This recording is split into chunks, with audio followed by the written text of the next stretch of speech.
And so, Stephanie, if you could just briefly give us insight as to why do women, young women, and girls with disabilities continue to be left out of the general, women's rights movement? And what are some specific things we can do to put young women with disabilities at the top leadership positions of the mainstream women's rights movements? Sure. Thank you very much, Victor. And of course, I thank the governments who are sponsoring this event. But most of all, I thank the young women with disabilities who are here and are being patient and listening to us and probably wanting us to shut up so they can talk. But that's often the case in these. But someday soon, you'll be all up here and you'll just make us wish we could talk. I cannot start this conversation without talking about role models. Yes. And I do have to say, to echo what Judy said, that when I heard about the election, I was in a panel, so I wasn't there for the election, but when I heard about the election of the CRPD Committee, I was outraged. What does that say? What are we, or whoever, saying to young women about how important you are? And if you read the CRPD, these very same governments who ratified the treaty ratified Article 34.4. And Article 34.4 describes the composition of the committee. And it says very clearly, gender balance. You ain't got no gender balance if it's 1 out of 18. That just remember there are more women than men in the world. Okay, so 50% is not enough for me.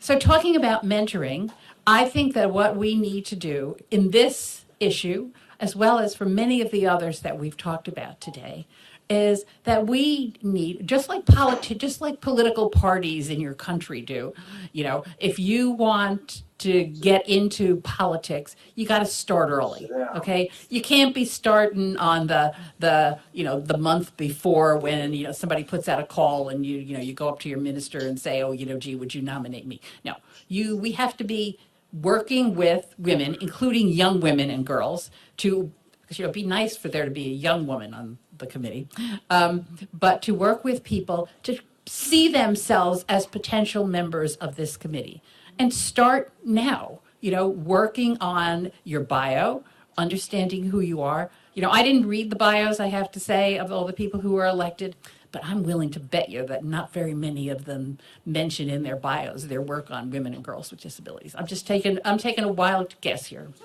but you prove me wrong, it's okay. And this is a perfect example. But, to talk about something that's successful and something important, I think the area of STEM education, science, technology, engineering, and math, has so much potential for young women and girls with disabilities. There are so many fantastic programs around the world that prove, despite the fact, I have a law review article, the title of which is, yes, women with disabilities do math, it's like a surprise. But the importance of doing science, technology, engineering, and math goes way beyond fancy engineering and science jobs. If you're a woman living in a rural community and you go to the market, you really do need to know how to count the change. You need to know how to figure out if, one butcher is selling, 3 pounds for 99 cents and another butcher is selling, 2 pounds for 80 cents. Well, maybe that's not a good deal. So these skills are extremely important. And I must echo what Charlotte says. I have been saying for years, women with disabilities are women too. And I have been working in the women's rights movement to try to bring those two movements together, because that to me is that to me is really important. And in one area where, just to give an example of where I've had some success, we issued this, I'm sorry to say, 18-page talking points on women's rights, disability rights from an international human rights perspective, talking about Zika and the implications for women's reproductive health and the implications for families that have children with disabilities resulting from any infection. And it's really has been amazing to me because many of these groups trust me because they know I'm a feminist. It's important to them to know you're a feminist, see. But they know that I'm a feminist, so they've come to me and asked me to help them in framing their policies in a more disability respectful way instead of talking about fetal abnormalities and deformed fetuses and just language that's so important. So just remember 19.2% of the world's women, okay, that's almost 1/5 of the world's women. We can't leave 1/5 of the world's women behind.